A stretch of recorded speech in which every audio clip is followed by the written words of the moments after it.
استغفار کے 20 فائدے۔ ابن الجوزی رحمہ اللہ فرماتے ہیں، شیطان کہتا ہے میں نے اولاد آدم کو گناہوں سے ہلاک کیا اور انہوں نے مجھے استغفار اور لا الہ الا اللہ محمد الرسول اللہ سے ہلاک کیا۔ میرے عزیز بھائیو، کثرت استغفار میں شیطان ملعون کی ہلاکت ہے۔ حسن بصری رحمۃ اللہ علیہ فرماتے ہیں، استغفار کی کثرت کرو، اپنے گھروں میں، اپنے دسترخوانوں پر اور اپنے راستوں میں اور مجلسوں میں، کیا معلوم کہ کس وقت مغفرت نازل ہو جائے۔ استغفار کے بے شمار فوائد ہیں، مثلاً یہ اللہ تعالیٰ کا تاکیدی حکم ہے، یہ رسول پاک صلی اللہ علیہ وسلم کا پیارا عمل ہے، یہ گناہوں کی مغفرت کا ذریعہ ہے، اس سے جنت ملتی ہے، یہ دل کی سیاہی کو دور کرتا ہے، اس سے قلبی سکون اور اطمینان نصیب ہوتا ہے، اس سے اللہ تعالیٰ کی رحمت نازل ہوتی ہے، یہ قبر کا بہترین پڑوسی ہے، اس سے ہر طرح کی روحانی اور جسمانی قوت ملتی ہے، یہ رزق حلال میں بے پناہ وسعت کا ذریعہ ہے، یہ نفس کو غم، پریشانی، مایوسی، شہوت، وساوس اور میل کچیل سے پاک کرتا ہے، یہ صالح اولاد کا ذریعہ ہے، یہ ہر بیماری کا علاج ہے، اس سے انسان کو دنیا کی بہترین زندگی نصیب ہوتی ہے، یہ مقبول اعمال کی حفاظت ہے، اس سے بلائیں مصیبتیں دور ہوتی ہیں، اس کی برکت سے انسان کو اپنا اصل مقام اور فضیلت نصیب ہوتی ہے، اس سے مفید بارشیں برستی ہیں، اس سے شرح صدر ہوتا ہے، سب سے اہم فضیلت یہ کہ یہ بندے کا تعلق اللہ پاک کے ساتھ ٹھیک کرتا ہے۔ استغفر اللہ الذی لا الہ الا هو الحی القیوم واتوب الیہ۔ میرے بھائیو، آج کسی وقت کسی مسجد یا خالی جگہ کی طرف نکل جاؤ، راستے میں روتے جاؤ اور کہتے جاؤ، اے میرے محبوب رب، میں معافی مانگنے آ رہا ہوں، توبہ کرنے آ رہا ہوں۔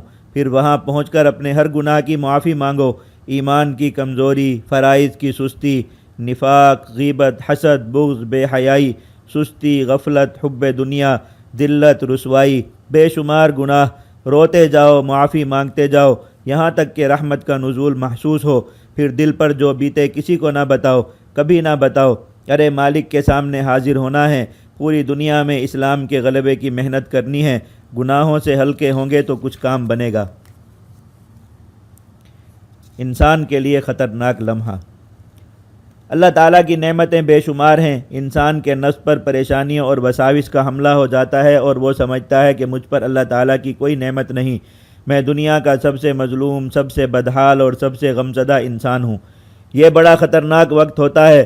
اکثر لوگ بڑی بڑی غلطیاں ایسے ہی لمحات میں کر بیٹھتے ہیں اور پھر ساری زندگی پچھتاتے ہیں۔ ان کو یہاں تک یاد نہیں رہتا کہ ان کے پاس کلمہ طیبہ جیسی قیمتی نعمت ہے۔ وہ بھول جاتے ہیں کہ وہ جو سانس لے رہے ہیں وہ کتنی بڑی نعمت ہے۔ ان کو یہ بھی خیال نہیں رہتا کہ ان کے پیٹ میں اللہ تعالیٰ کی دی ہوئی غذا ہے۔ ان کو یہ بھی احساس نہیں ہوتا کہ ان کے دل و دماغ میں قرآن مجید کی کتنی آیات ہیں۔ وہ یہ بھی فراموش کر بیٹھتے ہیں کہ ان پر اللہ تعالیٰ کے کتنے پردے ہیں، ایسے پردے کہ اگر وہ اتار لیے جائیں تو ان کا سارا غم و غصہ شرمندگی میں بہہ جائے۔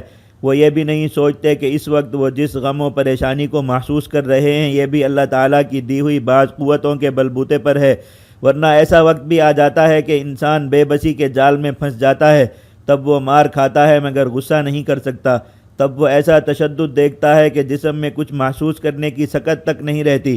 اس لیے جب بھی نفس پر پریشانیوں اور وساوس کا شدید حملہ ہو اس وقت کوئی فیصلہ نہ کریں، اس وقت صرف اور صرف استغفار میں لگ جائیں، اپنے گناہ یاد کریں، ان پر روئیں، ان کی معافی اللہ تعالیٰ سے مانگیں اور اپنے دل کو سمجھائیں کہ اس وقت جو کچھ مجھ پر بیت رہی ہے وہ حقیقی باتیں نہیں، محض شیطان کا حملہ ہے، اور شیطان ذکر اور استغفار سے بھاگتا ہے، فیصلے کرنے، دوسروں کو الزام دینے اور زیادہ سوچنے سے نہیں۔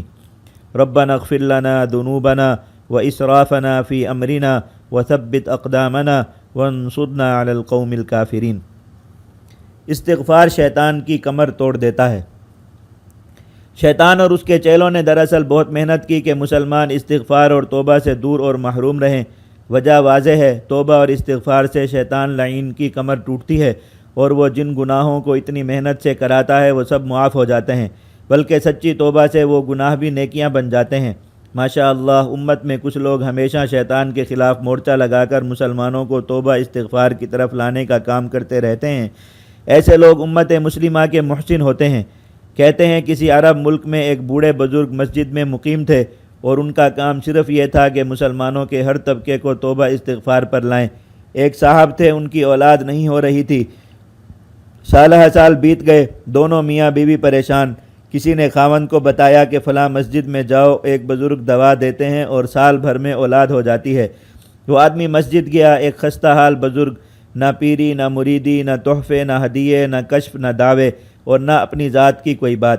سائل نے مسئلہ عرض کیا، فرمانے لگے بیٹا ایک دوا ہے، تم دونوں کو کھانی ہوگی، مگر ہے کچھ کڑوی، کھا لو گے؟ عرض کیا بہت پریشان ہیں، ضرور کھائیں گے۔ فرمایا فجر کے طلوع سے 1 گھنٹہ پہلے دونوں جاگ کر وضو کر لیا کرو، آدھا گھنٹہ نماز اور آدھا گھنٹہ استغفار، اور پھر فجر کی نماز، بڑی مؤثر دوا ہے۔ خاوند گھر گیا، بیوی کو بتایا، رات کا وقت تھا۔ خاوند نے کہا کیا خیال ہے، کل سے شروع کر دیں؟ اس اللہ کی بندی نے کہا کل سے کیوں، آج سے ہی انشاءاللہ، ایسی دوا تو نعمت ہی نعمت ہے۔ دونوں نے عمل شروع کیا، ماشاءاللہ 6 ماہ بعد بیوی کو حمل ٹھہر گیا، اور پھر اولاد کا سلسلہ مستقل چل پڑا، مگر اولاد سے بھی بڑھ کر ان کو جو چیز مل گئی وہ استغفار کی نعمت تھی۔